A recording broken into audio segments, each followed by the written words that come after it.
Oi, gente nossa, graça e paz para todos vocês. Seja bem-vindo a este canal Verdadeira Graça. Você, meu irmão, minha irmã, que está inscrito no meu canal, você que ainda não inscreveu no meu canal, curte. Você curtindo, você está fazendo uma grande ajuda para este canal, para crescer este canal. Você curtindo, compartilhando é uma grande coisa que você está fazendo. Muito obrigado, já te agradeço antecipado. Você que ainda não inscreveu, você que ainda não curtiu, curta. E eu estou aí trazendo uma palavra de edificação e mudança para a nossa vida espiritual. Eu quero, desde agora, o nome dessa mensagem que eu tenho para nós é a religião. As religiões, em seguida, as religiões. Diz que vamos para o céu, mas este livro diz que vamos para a terra. Esse é o título desta mensagem. Porque nós aprendemos desde criança que vamos para o céu. Tanto se fala do céu, mas até agora ninguém provou, fora deste livro ou dentro deste livro, o que é o céu. É uma palavra tão bonita, mas quem esteve lá, quem viveu lá, quem morou lá, voltou de lá e falou do céu. Este livro pouco fala do céu. Ah, mas o inferno, o que é o inferno? Alguém esteve no inferno, viveu no inferno, morou no inferno e voltou do inferno para dizer o que é o inferno? Então, meu irmão, essas coisas são colocadas na mente humana, são plantadas dentro da mente humana e fica gravado dentro da mente do homem e da mulher. Desde criança, quando nasce, são levados a esses locais e ali é apresentada. E aquela criança vai crescendo ouvindo aquelas mentiras, aqueles falsos ensinamentos. E depois que a pessoa cresce, acreditando nessas mentiras, é difícil. Só mesmo Deus pode libertar. Ninguém mais pode libertar o homem ou a mulher desta lavagem cerebral na mente humana. Mas vamos lá, para você entender, meu irmão. A primeira igreja que entrou no Brasil foi a católica. Vocês sabem que a católica vivia de imagem. As casas viviam cheias de imagem. Dentro das igrejas católicas era cheio de imagem. Desenhos. As paredes, o teto era cheio de imagem. E as casas era comum, porque dizia que essas imagens eram o que nos protegia. Então as pessoas acreditavam que a imagem de São Jorge, a imagem de São José, imagem de Nossa Senhora de Fátima, Nossa Senhora de... todo esse tipo de imagem, que são milhares de imagens, protegia a nossa casa. Mas essas imagens não tinham poder nenhum, mas o povo acreditava. Beijava aquela imagem, levantava de manhã, fazia uma prece perante aquela imagem, acreditando que aquela imagem poderia fazer alguma coisa, mas elas não podem, porque o Salmo 115 diz que ela não pode, ela não tem boca, não fala, não ouve, não anda, não move. Mas eles acreditam, porque foi plantada dentro do cérebro, da mente dessas pessoas, que aquela imagem tem poder. Mas vindo a primeira igreja, eu estou chamando hoje de igreja, mas o primeiro movimento, ou igreja, que entrou no Brasil depois da Igreja Católica foi a congregacional. Ela entrou no século XIX. Precisou do presidente lá dos Estados Unidos vir ao Brasil conversar com Dom Pedro. E essa igreja congregacional, ela é quase igual à Igreja Católica, mesma coisa. Batiza a criança com pinguim de água, tem vela, usa aquelas batinas grandes, é o mesmo ritual. E não se lia a Bíblia, porque naquele tempo o povo não tinha leitura. Coisa de 200 e poucos anos atrás, o povo não tinha leitura.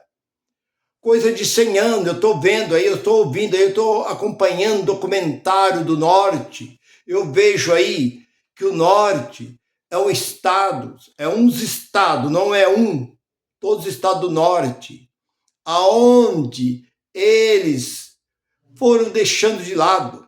E não foi, como se diz, esse povo que viveu, as crianças que viviam ali, somente vivia ali de trabalho, trabalhando, era explorado por aqueles fazendeiros e tal. Então aquelas crianças não tinham escola, então cresceram coisa aí, ó. Eu me lembro de coisa aí de 70, 80 anos atrás aí, não tinha escola. Hoje nós temos escola praticamente no Brasil inteiro. Até nos ribeirinhos, lá o povo vai de canoa, as crianças vão de canoa, mas naquele tempo não tinha. Então a igreja não tinha. Então era o falar daquele líder. Então a primeira igreja, depois da católica, foi a congregacional. A segunda foi a presbiteriana, que é a mesma coisa da igreja católica. Batiza criança com pinguim d'água na cabeça. Os líderes os reverendos usam uma batina igual a batina de padre, uma batina branca igual a batina de padre, usa vela dentro, tem crucifixo com a imagem lá dentro, então foi aceito. A igreja, também metodista, a igreja batista já foi um pouquinho diferente, porque ela levava o povo às águas grandes e batizava. Então, essas igrejas não acreditavam em oração, posição de mão, não acreditava em falar em línguas estranhas, não acreditava em profecia, em revelação. Eles falavam que essas coisas existiam nos tempos passados, na época dos apóstolos, que essas coisas não existiam mais. Isso acabou. E estava certo. Estava tão certo como 2 mais 2 são 4. Mas vindo no século 20, 1910, apareceu 2 missionários dos Estados Unidos trazendo esse batismo do Espírito Santo, dizendo que foi na cidade de Chicago, nos Estados Unidos, em 1906, que teve ali um movimento pentecostal. Foi o segundo maior movimento pentecostal, desceu ali em Chicago. E ali eles pegaram e começaram a enviar para vários lugares do mundo esse movimento. E veio esses 2 missionários para o Brasil e fundaram esse movimento pentecostal, que eles nem sabem o que significa. Muitos deles, se você perguntar o que é Pentecostes, eles nem sabem que é uma festa 50 dias depois da colheita dos judeus. Eles não sabem. Então esse povo vieram e foram para o Belém do Pará. Chegaram no Belém, procuraram, encontraram o estado Pará e a capital Belém. Desceram no aeroporto, eu conheço ali o aeroporto não, o porto aonde os navios chegaram, 300 metros mais ou menos, fica a Praça Relógio. Eu estive nessa Praça Relógio, onde tem várias mangueiras, tá lá o relógio até hoje, tá lá, eu sentei no banco, fiquei ali, e ali os missionários estiveram ali. Eles não tinham nada para comer, começaram a comer manga. Comia manga e tal, não falava a nossa língua, até que a primeira igreja batista, lá do Belém do Pará, aonde o pastor, o reverendo, era americano, fica ali no centro. Eu tive lá nessa primeira igreja batista, no porão, aonde esses 2 missionários foi hospedado. Então o pastor procurou eles na praça, eles ficaram lá parece que 2, 3 dias lá na praça, alguém levou isso para o pastor da igreja batista procurou e levou isso para lá. Mas chegou lá e eles começaram a ensinar esse movimento, fala em língua. Vocês vão ser batizados no Espírito Santo, vocês têm que ser selados no Espírito Santo. Uma carta não chega ao destino se não tiver o selo. O selo é a certeza da vida eterna. Começou a prometer um céu para eles: vocês vão para um céu, para um lugar onde vai ter rua de ouro, e tanta aquela babá. E isso foi crescendo, esse movimento, e espalhou, mas logo esses missionários foram expulsos da Igreja Batista. Eles foram para a Rua Burquerque. Eu estive lá na Rua Burquerque, lá na casa onde iniciou, em 1910. Eu estive lá. Eu falo por conhecimento. Eu estive várias vezes dentro do Belém. Eu era caminhoneiro, eu viajava, eu estava sempre lá. Eu rodava por lá tudo, andava dentro do Belém. Então, esses missionários começaram um movimento chamado Assembleia de Deus. Quer dizer Assembleia? Um movimento de pessoas. E isso se espalhou.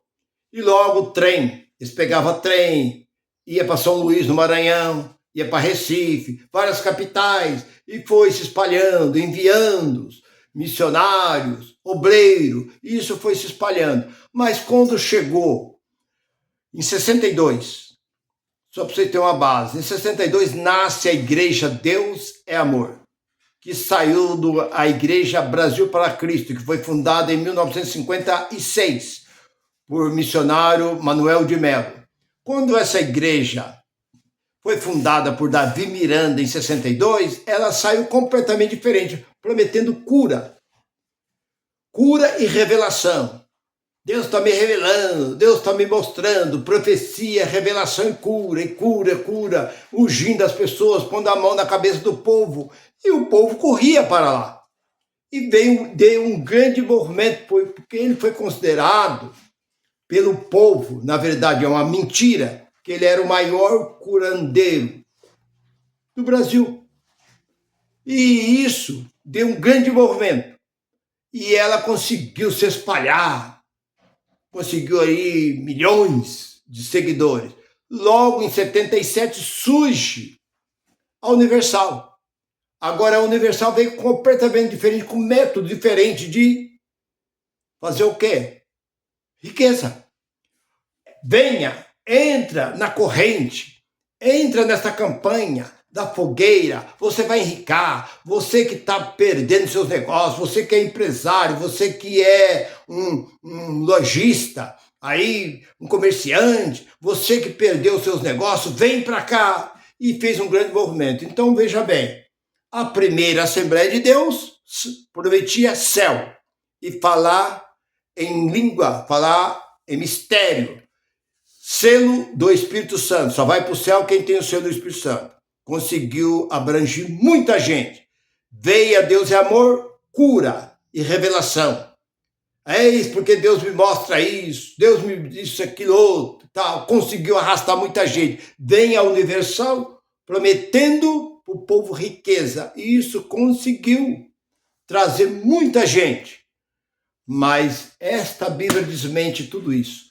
Desmente céu, desmente cura e desmente riqueza. Porque Jesus disse em São Mateus 6, e 19 a 21, não ajuntei tesouro na terra, aonde a ferrugem, o ladrão e a traça destrói. Juntai tesouro no céu, porque onde está o seu tesouro, o seu coração ali está. Então Jesus diz não. Ele não disse cuidado com a riqueza, ele disse não. Então não é não. E o que nós vemos hoje? Riquezas e mais riqueza. Riqueza, riqueza, riqueza.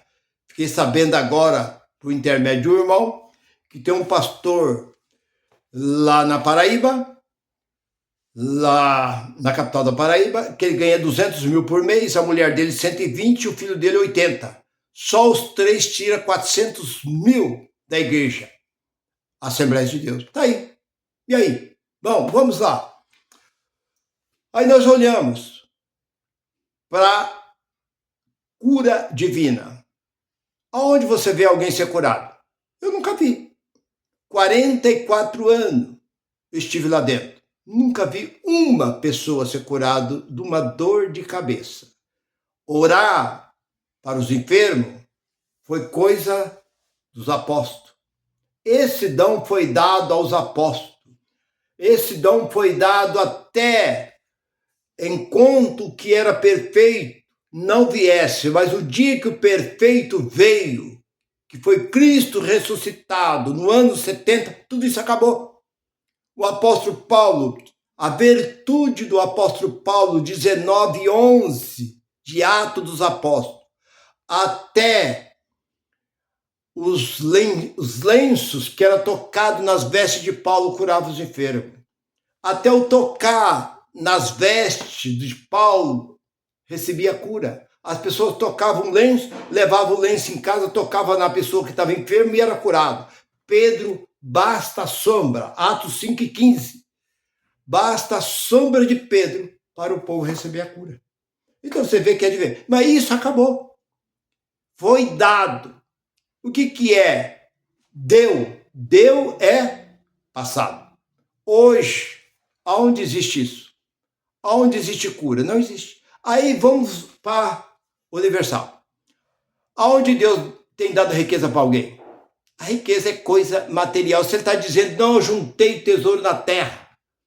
Depois o apóstolo Paulo, na primeira carta de Timóteo, capítulo 6, versículo 10, que o amor ao dinheiro é a raiz de todo mal. É o que mais nós vemos hoje. Todos esses homens estão vivendo contra esta palavra. Então, céu. Vamos lá para a Assembleia, que promete céu. Essa Bíblia diz que carne e sangue, 15:50 de 1 Coríntios, não herda o reino do céu. Carne e sangue não herda. E Jesus foi bem claro. João 6:63. A carne para nada ela serve. Como esta carne vai se santificar? Não santifica. E nós olhamos para Eclesiastes, capítulo 12, versículo 7, que o espírito volta para Deus, se o espírito é de Deus, e a carne volta para a terra e vira terra. E saiu da própria boca de Deus, falando para Adão, tu veio da terra, Adão, para a terra tu vai voltar, e vai vir a terra. Pronto, acabou. E a própria Bíblia confirma isso, lá em Jó, capítulo 14, versículo 10, morrendo o homem, ele deixa de existir. Acabou. Porque Deus, ele é o Pai do Espírito. Está lá em Hebreus capítulo 12, versículo 9. Deus não é pai da sua carne. Pai da sua carne são os seus pais biológicos. Deus é pai do Espírito. E lá Romanos 8:9, só é de Deus quem tem o Espírito de Deus. Se você tem o Espírito de Deus, fica tranquilo. Mas, irmão Nilson, como é que eu sei se eu tenho o Espírito de Deus? Você tem que andar de acordo com o Espírito de Deus. Capítulo 8, versículo 14. Aqueles que são de Deus são guiados pelo Espírito de Deus. E quem é guiado pelo Espírito de Deus não tem maldade. Não anda bebendo, aí na bebedeira, não anda na prostituição, não anda aí comprando e não pagando, não anda com maldade, com mau pensamento, com intriga, com tanto blá blá blá, falando da vida aí. Quem é guiado pelo Espírito de Deus não faz essas coisas. É fácil. Você pode examinar a você mesmo. Você não precisa, porque Jesus diz que cada um se julga a si mesmo. Cada um vai ter que dar conta de si mesmo. Cada um tem que dar conta de si mesmo. Você sabe o que está dentro de você. Por isso que eu costumo dizer que na oração, orar é olhar para dentro de você. Não é você ficar, Senhor, eu preciso disso, Senhor, é olhar para dentro de você e pedir para Deus retirar toda a impureza, aquilo que não presta dentro de você. Mas se você é guiado pelo Espírito, você está tranquilo, está sossegado. Meu irmão, eu acredito que está esclarecido. Eu quero agradecer a todos meus irmãos, principalmente quero mandar um abraço para o meu irmão lá de Presidente Prudente, meu irmão Mateus, que me ligou. A semana passada nós conversamos aí 1 hora e pouca, quando foi quinta-feira eu liguei, nós conversamos quase umas 3 horas. Muito obrigado, irmão Mateus, hoje eu tenho o telefone dele, nós estamos sempre conversando, nós estamos sempre, amanhã talvez eu estarei ligando mais uma vez, falando com ele. Ele teve 70 anos dentro desse movimento e hoje ele está na graça, ele está muito feliz Porque eu disse assim que a graça é um dom de Deus, não é de quem quer, é de quem Deus quer. Meu irmão, fique com esta palavra, curte e compartilhe. Graça e paz para todos vocês. Goodbye.